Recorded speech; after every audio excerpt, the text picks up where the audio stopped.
ദേവീ ശരണം അമ്മേ, എൻ താപം നീങ്ങുവാനായി പല പല വഴികൾ തേടി വന്നെത്തി നീ ശ്രീതിങ്ങും ഭുവിയിലിപ്പോൾ ഹിമഗിരിതനയെ മുമ്പിൽ ഞാൻ കുമ്പിടുന്നേൻ. നീതാനെന്നും ധരായ മടിയനു തുണയായൻ ദസാന്താജികേ എൻ ആനന്ദസന്താജികേ മാതാവേ കാത്തുരക്ഷിക്കുക കടലിണയിൽ ക്ഷീണനായി വീണൊരെന്നെ. ദേവീ ശരണം അമ്മേ. സുപ്രഭാതം, ശുഭദിനം.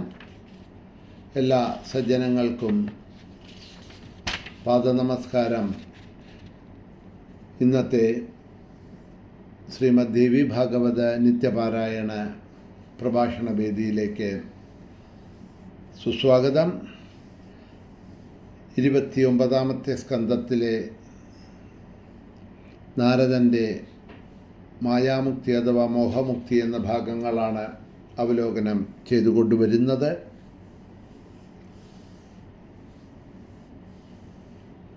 താലധ്വജനെ വിവാഹം കഴിച്ച് ധാരാളം പുത്രപൗത്രാദികളൊക്കെയായി അതിലൂടെ സുഖവും ദുഃഖവും അനുഭവിച്ചു കൊണ്ടിരുന്ന സ്ത്രീരൂപത്തിലുള്ള നാരദൻ തൻ്റെ കഥയെ പറഞ്ഞു കൊടുക്കണു വ്യാസന്. ഇതാ അടുത്തുള്ള രാജ്യത്തിലുള്ള ഒരു രാജാവ് യുദ്ധത്തിനായി വന്നു. ആ യുദ്ധത്തിൽ തൻ്റെ സന്തതികളെല്ലാം നഷ്ടപ്പെട്ടു, മരിച്ചു. യുദ്ധം തോറ്റ രാജാവ് തിരിച്ച് കൊട്ടാരത്തിലേക്ക് മടങ്ങിയെത്തി വിവരങ്ങൾ പറഞ്ഞപ്പോഴാണ് തൻ്റെ പുത്രപൗത്ര കളത്രാദികളെല്ലാം മരിച്ച വിവരങ്ങൾ ഞാൻ അറിഞ്ഞത് എന്നുവരെയുള്ള ഭാഗമാണ് അവലോകനം ചെയ്ത് നിർത്തിയത്. തുടർന്നു കൊണ്ട് പറയുകയാണ് നാരദൻ,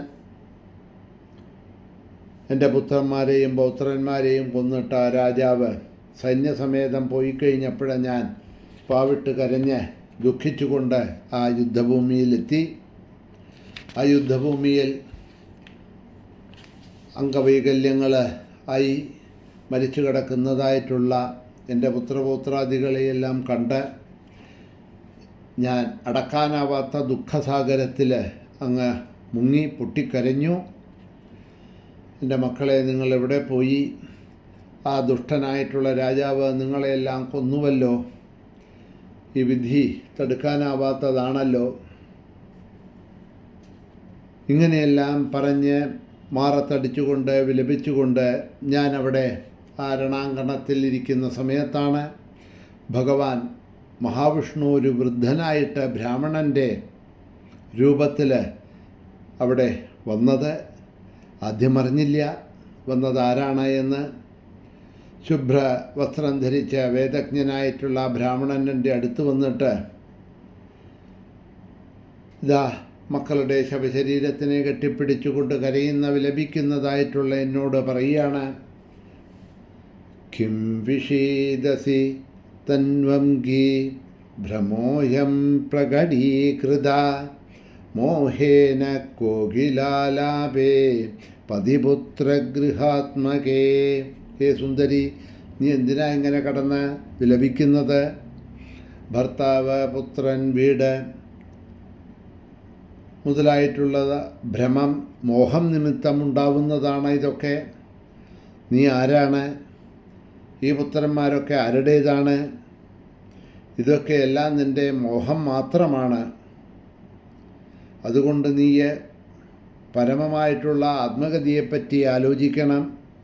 ഇങ്ങനെ കിടന്ന് വിലപിക്കാതെ കണ്ട് സ്വസ്ഥമായിട്ട് ഇതാ കുളിച്ച പുത്രന്മാർക്കൊക്കെ വേണ്ടി തിലോദകം ചെയ്യണം. പരലോകം പൂകിയവർക്ക് വേണ്ടി ബന്ധുമിത്രാദികൾ ചെയ്യേണ്ടതാണ് തിലോദകം മുതലായിട്ടുള്ള ഉദകക്രിയകൾ. അതാണ് ലോകമര്യാദ, ശാസ്ത്രമര്യാദ. അത് ചെയ്യേണ്ടവളാണ് നീ. ബന്ധപ്പെട്ടവർ മരിച്ചാൽ തീർത്ഥസ്ഥാനങ്ങളിൽ പോയിട്ടാണ് അത് ചെയ്യേണ്ടത് എന്നൊക്കെ എന്നെ ഉപദേശിച്ചു. അങ്ങനെ ആ ബ്രാഹ്മണൻ്റെ വാക്കുകളെ കേട്ട ഞാൻ പതുക്കെ അവിടെ നിന്നും എണീറ്റു. ഭർത്താവിനോടും ബന്ധുക്കളോടും കൂടിയിട്ട് ആ ദ്വിജൻ മുന്നിൽ നടന്നുകൊണ്ട് നയിച്ചതായിട്ടുള്ള അടുത്ത് തന്നെ ഉണ്ടായിരുന്നതായിട്ടുള്ള പരമപാവനമായ പുംതീർത്ഥം എന്ന സരസിൽ എത്തിച്ചേർന്നു. ദ്വിജരൂപിയായി വന്ന ആ ഭഗവാൻ എന്നോട് പറഞ്ഞു, ഹേ റാണി, പരിശുദ്ധമായിട്ടുള്ള ഈ തടാകത്തിൽ സ്നാനം ചെയ്ത് പുത്രന്മാർക്ക് വേണ്ട ശേഷക്രിയൊക്കെ ചെയ്യണം.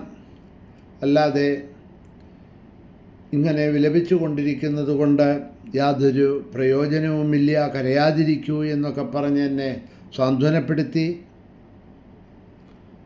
പറഞ്ഞു, കോടിശസ്തേ മൃതാപുത്ര ജന്മജന്മസമുദ്ഭവാ പിതര പദയശ്ചൈവ ഭ്രാതരോ ജാമയസ്തഥാ. ജന്മാന്തരങ്ങളിലായി നിനക്ക് കോടിക്കണക്കിന് പുത്രന്മാരെ ജനിച്ചിട്ടുണ്ട്, മരിച്ചിട്ടുണ്ട്. അതുപോലെ തന്നെ ഒരുപാട് ഭർത്താക്കന്മാരുണ്ടായിട്ടുണ്ട്, സഹോദരന്മാരുണ്ടായിട്ടുണ്ട്, ബന്ധുമിത്രാദികളൊക്കെ ഉണ്ടായിട്ടുണ്ട്. അവരൊക്കെ ജനിച്ചതും മരിച്ചതും ഒക്കെ ഉണ്ടായിട്ടുണ്ട്. അതുപോലെ നീ തന്നെ പലർക്കും ജനിച്ചിട്ടുണ്ട്, മരിച്ചിട്ടുണ്ട്. നിൻ്റെ ജന്മത്തിലും പലരും സന്തോഷിച്ചിട്ടുണ്ടാവാം, നിൻ്റെ മരണത്തിലും പലരും ദുഃഖിച്ചിട്ടുണ്ടാവാം. ഇതിലിപ്പോൾ ആരെ പ്രീതിപ്പെടുത്താനാണ് ദുഃഖിക്കേണ്ടത്?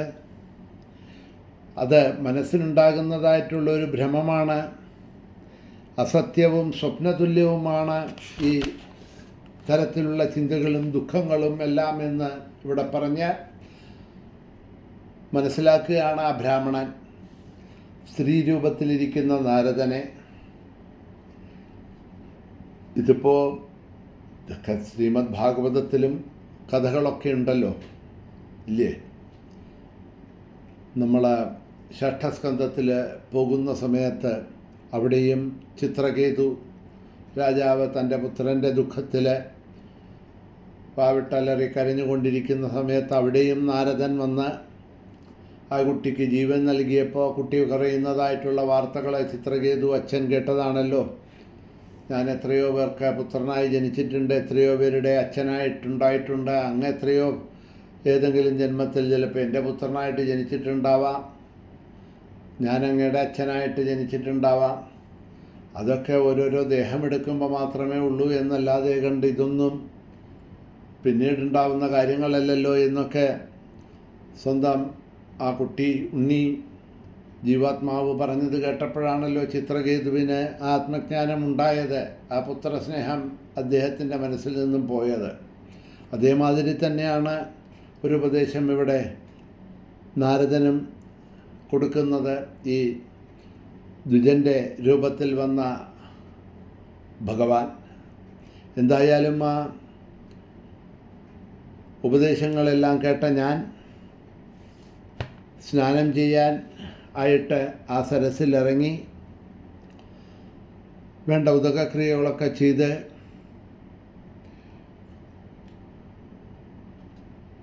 ആ തീർത്ഥത്തിലിറങ്ങിയിട്ട്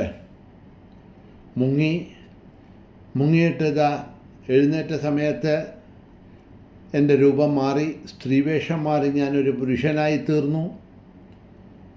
അത്ഭുതം. നേരെ മുന്നിൽ നോക്കുന്ന സമയത്ത് ശ്രീഹരി അവിടെ വീണയും എൻ്റെ മാന്തോലും ഒക്കെ കയ്യിലേന്തിക്കൊണ്ട് കരയ്ക്ക് നിൽക്കുന്നത് കണ്ടു. അങ്ങനെ മുങ്ങി എണീറ്റ് ഞാൻ ആ ഭഗവാനെ നേരിൽ കണ്ടപ്പോൾ ആ സമയത്ത് ഭഗവാന്റെ അനുഗ്രഹം കൊണ്ട് എനിക്ക് ഇതിനു മുമ്പ് നടന്നതായിട്ടുള്ള ഞാൻ സ്ത്രീയായി ഭവിച്ചതായിട്ടുള്ള ആ സമയത്ത് നടന്ന കാര്യങ്ങളെല്ലാം എനിക്ക് ആ സ്മരണ എൻ്റെ ഉള്ളിലുണ്ടായി. അവിടെ നിന്ന് ഞാനിതൊക്കെല്ലാം ഓർക്കാൻ കഴിഞ്ഞു. എനിക്ക് ഞാൻ നാരദനാണല്ലോ, ഭഗവാൻ വിഷ്ണുവിനോടുകൂടി ഇവിടെ വന്ന് ഞാൻ സ്ത്രീഭാവം പ്രാപിച്ചു. ഇത് ആ മായയ്ക്ക് അധീനനായി ഭവിച്ചു. ഈ മായാശക്തി തന്നെയാണ് ഇതിനുള്ള കാരണം. അങ്ങനെ ഞാൻ ചിന്തിച്ച് നിൽക്കുന്ന സമയത്ത് ശ്രീഹരി എന്നോട് ചോദിച്ചു, നാരദ വരൂ, വെള്ളത്തിൽ നിന്നുകൊണ്ട് എന്താ ചെയ്യണത്?